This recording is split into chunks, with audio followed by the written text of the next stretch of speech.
जय हिंद दोस्तों, आइए आज हम फिर से आपका स्वागत करते हैं ज्ञान संगम चैनल पर, जो आपको आज हिंदी के उत्पत्ति के बारे में आपसे चर्चा करेंगे। आइए देखते हैं कि जो हिंदी है इसकी उत्पत्ति कैसे हुई। हिंदी की उत्पत्ति कहा जाता है कि हिंदी एक फारसी भाषा का शब्द है। हिंदी कैसा शब्द है? हिंदी फारसी भाषा का एक शब्द है। उसके बाद फिर कहा जाता है कि जो हिंदी है, हिंदी मूलतः फारसी भाषा का एक शब्द है। तो फारसी में हिंदी का अर्थ क्या होता है? फारसी में हिंदी का अर्थ होता है रेखता। रेखता का मतलब होता है मिश्रित भाषाएं। जो हिंदी है इसको बनने में कहा जाता है यह संस्कृत भाषा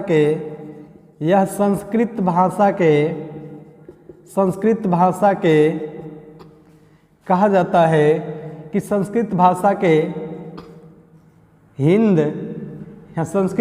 के सिंध शब्द से मिलकर बना है। सिंध शब्द से मिलकर बना है, इसका मतलब है सिंध शब्द से बना है। इसका मतलब है जो सिंध है इससे पहले भी कुछ हुआ होगा। तो जो आर्य ईरानी लोग आए थे भारत में, वो स के जगह ह और ध के जगह द बोलते थे। तो बोलते थे क्या? हिंद। केवल हिंद में फारसी शब्द का प्रत्यय लगा दिए तो बन क्या जाता है? बन जाता है हिंदी। हिंद में ई प्रत्यय लगाने से बनता क्या है? हिंदी। हिंदी का देखा जाए तो हिंदी को अगर तोड़े तो हीन धन दू धन दूस से मिलकर बना है। अर्थात हिंदी का अर्थ कहा जाए, हिंदी का अर्थ हीन भावना दूर करना ही क्या कहलाता है? हिंदी कहलाता है। हीन भावना दूर करना हिंदी कहलाता है। हिंदी हीन भावना दूर करने को हिंदी कहते हैं। हिंदी फारसी भाषा एक शब्द है। हिंदी का अर्थ रेखता यानी मिश्रित भाषाएं होती है। यह संस्कृत भाषा के सिंध से शब्द से मिलकर बना है।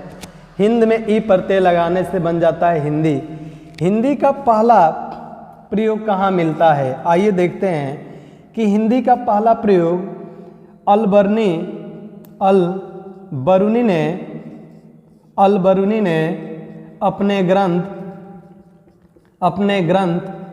अलहिंद में हिंदी शब्द का 5 बार वर्णन किया है।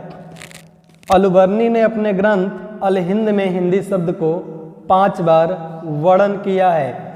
इसके बाद आते हैं अमीर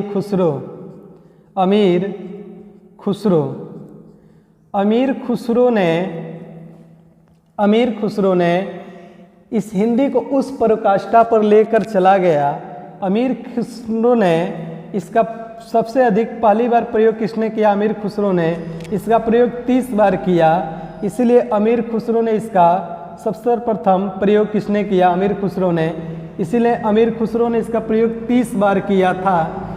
और इसके साथ ही साथ अमीर खुसरो को भारत का तोता-ए-हिंद कहा जाता है, क्योंकि खड़ी बोली का जनक कौन है? अमीर खुसरो है। कुकरिया और मुकरिया के जनक कौन है? अमीर खुसरो है। इन्हें भारत का तोता-ए-हिंद के नाम से संबोधन करते हैं। यहाँ तक लिख लीजिए, तो आगे टॉपिक बताते हैं। आप चाहते स्क्रीनशॉट ले लीजिए। फिर दोस्तों देखते हैं आगे की बातें जो है वह हिंदी के बारे में, हिंदी की उत्पत्ति के बारे में कुछ विशेष तथ्य। हिंदी का पहला प्रयोग कोई बताएगा कहाँ मिलता है? हिंदी का पहला प्रयोग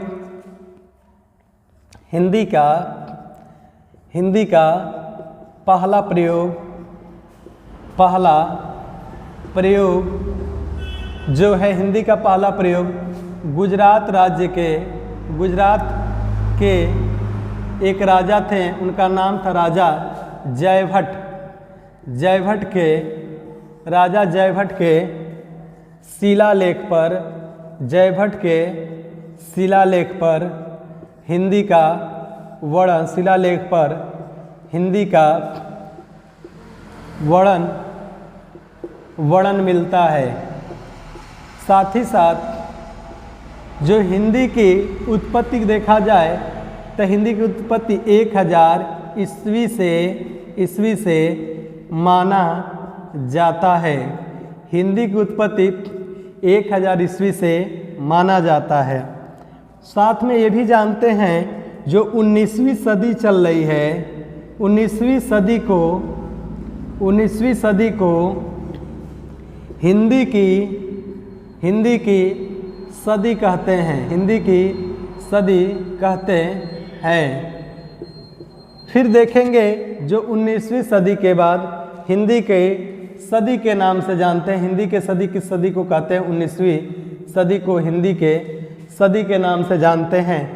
फिर देखते हैं कि आरंभ में जो हिंदी थी, इसको सबसे पहले हिंदी इस प्रकार विकसित हुई, हिंद, हिंदू और हिंदुस्तान, इस प्रकार इनके विकसित होने का एक क्रम बनता है। हिंदी किस भाषा परिवार से आई है? तो सबसे इम्पोर्टेंट यहाँ एक प्रश्न पूछ दिया जाता है कि हिंदी किस भाषा परिवार की है। तो हिंदी विश्व में अनेक 4 भाषा परिवार है, द्रविड़ भाषा परिवार, ऑस्ट्रिक भाषा परिवार और भारोपी भाषा परिवार। तो हिंदी भारोपी भाषा परिवार से निकली हुई है। हिंदी भारोपी भाषा परिवार से निकली हुई है। किससे निकली हुई है? तो हिंदी भारोपी भाषा परिवार से निकली हुई है। फिर आगे आज देखते हैं कि हिंदी की उत्पत्ति कैसे हुई है। अगला हेडिंग बनाइएगा आप, हिंदी की उत्पत्ति कैसे हुई है। आइए दोस्तों देखते हैं कि हिंदी की जो उत्पत्ति है ये किस क्रम में और कैसे कैसे होती है, इसके बारे में हम चर्चा कर लेते हैं। कि हिंदी की हेडिंग बना लीजिए यहाँ पर, हिंदी की क्या उत्पत्ति, मतलब हिंदी के उत्पत्ति में किसका कैसे कैसे योगदान रहा, क्या क्या हुआ। तो आइए दोस्तों आज आपको पूर्णतः समझा देते हैं। संस्कृत देश की पहली भाषा मानी जाती है। पहली वैज्ञानिक भाषा कौन सी है? संस्कृत। सभी भाषाओं की जननी कौन सी है? संस्कृत। संस्कृत के 2 टुकड़े में विभाजित किया जाता है। एक का नाम है वैदिक संस्कृत और दूसरे का नाम है लौकिक संस्कृत। लौकिक संस्कृत। अच्छा, वैदिक और लौकिक में अंतर क्या पाएंगे? जो वैदिक संस्कृत है जिसमें वेद पुराण लिखे गए उन्हें क्या कहा गया? वैदिक संस्कृत। यानी वेद कितने होते हैं? 4। चारों में पहला वेद कौन सा था? ऋग्वेद, यजुर्वेद, सामवेद, अथर्ववेद। सबसे प्राचीन वेद क्या था? ऋग्वेद। ऋग्वेद की भाषा क्या थी? संस्कृत। इसीलिए कहा गया यदि पहली कोई भाषा बनी तो कौन सी भाषा थी? संस्कृत। इसका प्रमाण मिलता है कि वेदों की पहला वेद है ऋग्वेद। ऋग्वेद किस में लिखा गया तो उसकी भाषा क्या थी बाबू? संस्कृत। इसलिए संस्कृत को पहली भाषा के रूप में जानते हैं। वेद के बाद कितने वेदांगों की संख्या कितनी होती है? 6। आइए इसी में कल्हड़ ने, राजतरंगिणी लिखी, विष्णुगुप्त ने इत्यादि ग्रंथों की रचना हुई जिसमें वैदिक संस्कृत कहा गया। लौकिक संस्कृत किससे कहते हैं? जिसमें क्या लिखा गया? रामायण एवं महाभारत, जिसमें रामायण लिखा गया और महाभारत। एक बात यहाँ स्पष्ट पूछ दिया जाता है कि लौकिक साहित्य किसे कहते हैं? ऐसा साहित्य जिसको आज भी हम देख सकते हैं उसे क्या कहते हैं? लौकिक साहित्य। लौकिक साहित्य में 2 ग्रंथ लिखे जाते हैं, रामायण और महाभारत। रामायण में सबसे पहला या सबसे बड़ा कांड कौन सा है? सबसे बड़ा कांड कौन सा है? बाल कांड। रामायण में कुल कितने कांड हुए हैं? कुल 7 कांड हुए हैं। इनके लेखक कौन है? महर्षि वाल्मीकि रामायण के लेखक के रूप में जाने जाते हैं। सबसे बड़ा कांड कौन सा है? बाल कांड। सबसे छोटा कांड कौन सा है? किष्किंधा कांड। और सबसे प्रसिद्ध कौन सा है? तो सबसे प्रसिद्ध क्या लंका कांड प्रसिद्ध होगा? बोलो बाबू, लंका कांड नहीं, सबसे प्रसिद्ध यदि होगा तो कौन सा? सुंदर कांड। रामायण में कुल कितने श्लोक हैं? रामायण में कुल 24,000 श्लोक है, इसलिए इसे चतुर्थ भी संहिता के नाम से जानते हैं। 24,000 श्लोकों वाला यदि कोई ग्रंथ है तो उसका नाम क्या है? रामायण। महाभारत के रचना किसने किए हैं? उनका नाम क्या है? वेद व्यास जी महाभारत के रचयिता कहे जाते हैं। फिर उसमें चर्चा होती है महाभारत में कुल कितने दिन लड़ाई हुई थी? 18 दिन। एक दिन को एक पर्व में हुआ विभाजित किया गया था। 18 दिन लड़ाई हुई थी, 18 पर्व। कुल इसमें कितने श्लोक हैं? तो इसमें 1 लाख श्लोक होने के कारण 1 लक्षत्ति वाला ग्रंथ कहा जाता है। कौन? महाभारत। ठीक, तो ये 1 लाख श्लोकों वाला ग्रंथ है। लेकिन रामायण कितने श्लोक वाला है? 24,000 श्लोक वाला ग्रंथ है। आइए इसके बाद चर्चा करते हैं। लौकिक साहित्य हो गया, वैदिक साहित्य। इस लौकिक साहित्य से क्या हुआ? लौकिक साहित्य से निकला कौन सी भाषा थी? पाली भाषा। देश की यानी जैन और बौद्ध धर्म की भाषा क्या थी? प्राकृत।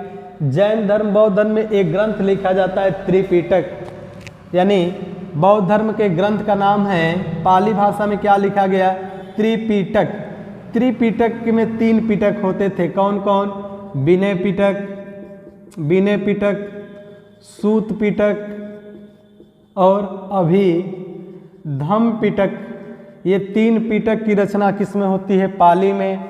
पाली के बाद क्या आया? प्राकृत भाषा आती है। प्राकृत भाषा में जन साधारण की भाषा किसे कहते हैं? पाली भाषा को। फिर कौन सी भाषा आती है? अपभ्रंश भाषा आती है। अपभ्रंश का अर्थ क्या होता है? अपभ्रंश की भाषा क्या होती है? अपभ्रंश का अर्थ होता है गिरा हुआ या टूटा हुआ या प्रक्षेपित बोली, यानी ऐसी बोली जो टूटी फूटी भाषाओं में बोली गई, उसे अपभ्रंश भाषा। अपभ्रंश भाषा से क्या होता है? हिंदी की उत्पत्ति होती है। इसीलिए हिंदी की जननी किसको कहते हैं? अपभ्रंश को। अपभ्रंश के जननी कौन है? संस्कृत है। और कहा जाए हिंदी के आदि जननी किसे कहते हैं? हिंदी के आदि जननी के रूप में किसे जानते हैं? मनमाता के माता कौन है? तो उन्हें संस्कृत कहते हैं। देवी देवताओं की भाषा कौन सी है? संस्कृत भाषा है। और संस्कृत के पुत्री किसको कहते हैं? अपभ्रंश भाषा को। आइए देखते हैं इसके बाद अपभ्रंश भाषा के। अपभ्रंश जो भाषाएं बनती हैं, इनके क्रम में कई रचना, यहाँ से कई प्रश्न आपसे पूछ दिए जाते हैं उन अपभ्रंश भाषाओं में। तो आइए देखते हैं अपभ्रंश भाषा को कैसे कैसे बनाया गया। अपभ्रंश। अपभ्रंश का अर्थ होता है गिरा हुआ या टूटा हुआ या टूटी फूटी बोली को किससे बोलते हैं? अपभ्रंश भाषा के नाम से जानते हैं। ये जो अपभ्रंश भाषा है बाबू, इस अपभ्रंश भाषा को सबसे पहले यदि तो महर्षि पाणिनि ने, महर्षि पतंजलि ने अपने ग्रंथ में अपभ्रंश भाषा का उल्लेख किया था। उसके साथ अपभ्रंश भाषा के पहले कवि के रूप में कौन आते हैं? पुष्यदंत जी आते हैं। पुष्यदंत जी, इनकी रचना का क्या नाम है? पौम चरियु इनके रचना का नाम है। इसी पुष्यदंत जी को अनेक नामों से इन्हें अपभ्रंश का कालिदास भी कहा गया। अपभ्रंश का कालिदास कहा गया। अपभ्रंश भाषा के दूसरे कवि के रूप में यहाँ आते हैं पुष्यदंत जी और यहाँ आते हैं, उसने लिखा था ड़ कुमार चरिव। अपभ्रंश भाषा के पहले कवि कौन थे? स्वयंभू। स्वयंभू, इनकी रचना का नाम क्या था? पौमचरिव। सॉरी, यहाँ आप बना लीजिएगा, पहले कवि कौन थे? स्वयंभू, इनके रचना का क्या नाम था? पौमचरिव। दूसरे कवि के रूप में आते हैं पुष्य दंत जी, उनके रचना का नाम है र कुमार चरिव। र कुमार चरिव। इन्हें पुष्यदंत जी को इन्हें अपभ्रंश का इनको कहा जाता है अपभ्रंश का वाल्मीकि के नाम से जानते हैं। किनको? स्वयंभू को अपभ्रंश का वाल्मीकि कहते हैं, पुष्यदंत को अपभ्रंश का कालिदास के नाम से जानते हैं। कालिदास के नाम से जानते हैं। इसके बाद आपको हम दिखाते हैं हिंदी में दिवस कैसे हुए हैं। हिंदी में मूलतः 4 ही प्रकार के दिवस होते हैं। ठीक, हिंदी की उत्पत्ति इसी के बाद होती है। तो यहाँ से भी कुछ वैज्ञानिक रूप से प्रश्न आपसे पूछ दिए जाते हैं। 3-4 फैक्ट यहाँ आप नोट करके लिखिएगा कि ये आपको हिंदी के उत्पत्ति के बारे में हम दिखाए हैं कि सबसे पहले क्या आया था? संस्कृत 2 भागों में विभक्त हो जाती है, वैदिक और लौकिक। फिर संस्कृत से क्या आया? पाली आया। पाली से प्राकृत भाषा आया। प्राकृत से अपभ्रंश भाषा आया और अपभ्रंश भाषा से आज जो हम आपको पढ़ाने जा रहे हैं उस भाषा का नाम क्या है? हिंदी भाषा। इस तरह हिंदी की उत्पत्ति। इसीलिए हिंदी का पहला नोट करके लिखिएगा, हिंदी के जननी किसे कहते हैं? जननी का मतलब माता। हिंदी के जननी पहला नोट करके लिखिए, हिंदी के जननी कौन? हिंदी के जननी अपभ्रंश। हिंदी का पूछ दे आदि जननी कौन है? हिंदी के आदि जननी मतलब माता के माता कौन? तो उनका क्या नाम है? संस्कृत। हिंदी के आदि जननी के रूप में किसे माना जाता है? संस्कृत को आदि जननी कहा जाता है।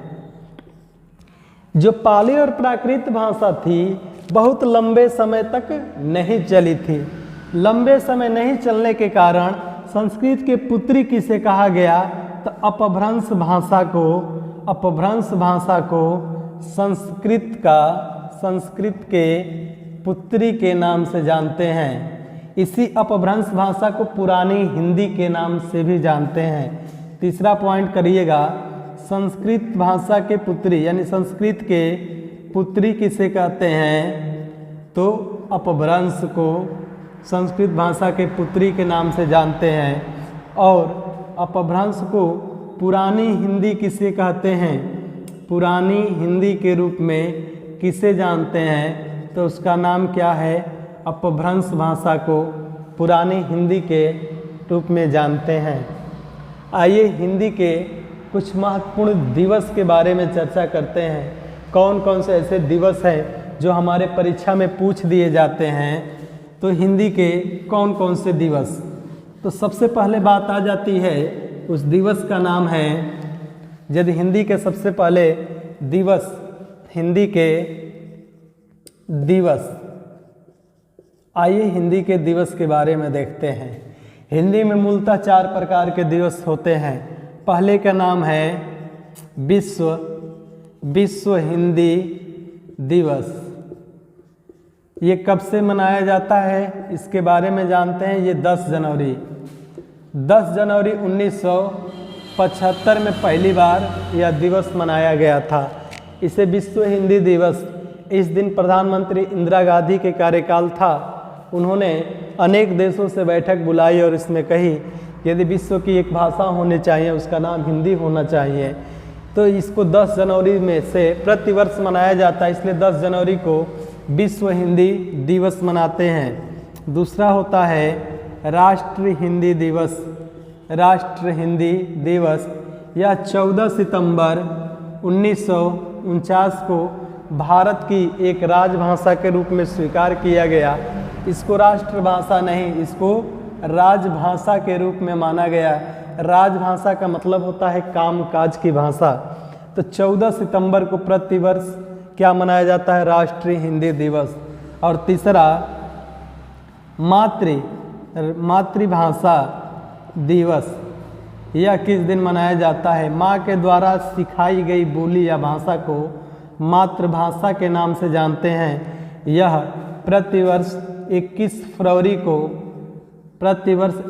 फरवरी को मातृभाषा दिवस मनाया जाता है। फिर चौथे दिवस के रूप में आता है पत्रकारिता दिवस।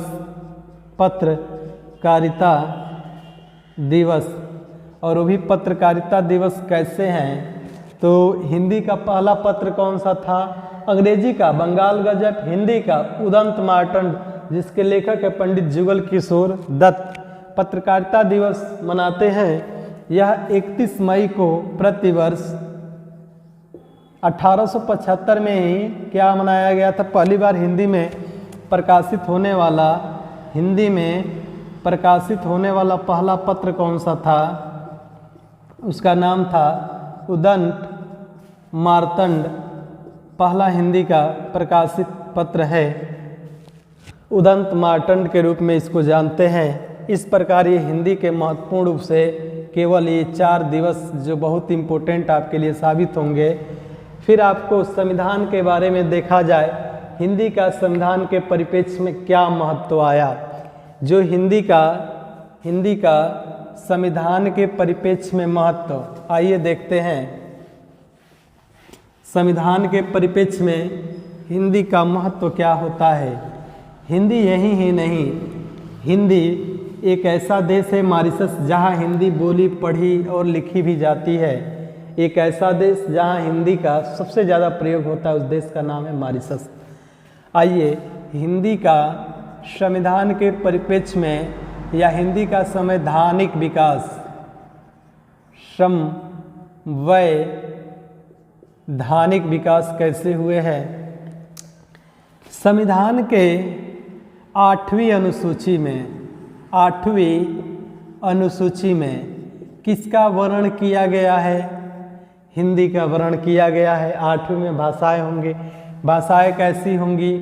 22 भाषाएं होंगी। इन 22 भाषाओं में फिर देखेंगे संविधान के भाग 17 में ठीक कहाँ अनुच्छेद 343 से लेके अनुच्छेद 351 तक का अनुच्छेद 317 में देखेंगे। भाग 17 में ठीक संविधान के भाग 17 में अनुच्छेद 343 से लेकर अनुच्छेद 351 तक, इसमें कहा गया आर्टिकल 351 यानी अनुच्छेद 351 यह कहता है भारत की एक राजभाषा होगी। एक राजभाषा क्या होगी? हिंदी होगी। भारत की एक राजभाषा क्या होगी? उसका नाम क्या होगा? हिंदी होगा। इसके बारे में वर्णन कहाँ मिलता है? अनुच्छेद 351 में, संविधान के 8वीं अनुसूची में। हमारे यहाँ विश्व की सबसे बड़ी भाषा कौन सी है? विश्व की सबसे बड़ी भाषा कौन सी है? विश्व की सबसे बड़ी भाषा है, उसका नाम है चीन की मंडारिन भाषा। क्योंकि जहाँ के लोग सर्वाधिक होंगे, सबसे बड़ा जनसंख्या में देश कौन सा है? तो चीन। वहाँ के लोग सर्वाधिक है, इसीलिए सबसे बड़ी भाषा क्या है? चीन। फिर बात आती है भारत के बारे में, तो यहाँ पर एक ट्रिक आपको समझा रहे हैं। हिंदी की बातें मत करो, यानी कि देश की सबसे बड़ी भाषा क्या है? 1 नंबर पर हिंदी। ब से क्या है? बंगाली। त से क्या है? तमिल। यानी भारत में सर्वाधिक क्या बोली जाती है? हिंदी। दूसरी सबसे बड़ी भाषा क्या है? बंगाली। तीसरी सबसे बड़ी भाषा क्या है? तमिल। और चौथी सबसे बड़ी भाषा कौन सी है, उसका नाम क्या है, मराठी। ये हिंदी के बातें मत करो, ये एक टिक के रूप में बनाए हैं हम। हिंदी, बंगाली, तमिल और मराठी ये अपने यहाँ सर्वाधिक बोली जाने वाली भाषा है, लेकिन भोजपुरी को कहीं मान्यता नहीं दिया गया है, यह ध्यान रखिएगा। ठीक, अब आपको एक और वीडियो लेकर आएंगे जिसमें आपको भाषा एवं बोलियों का क्षेत्र बताएंगे, कौन सी भाषा किस क्षेत्र में बोली जाती है। तब तक के लिए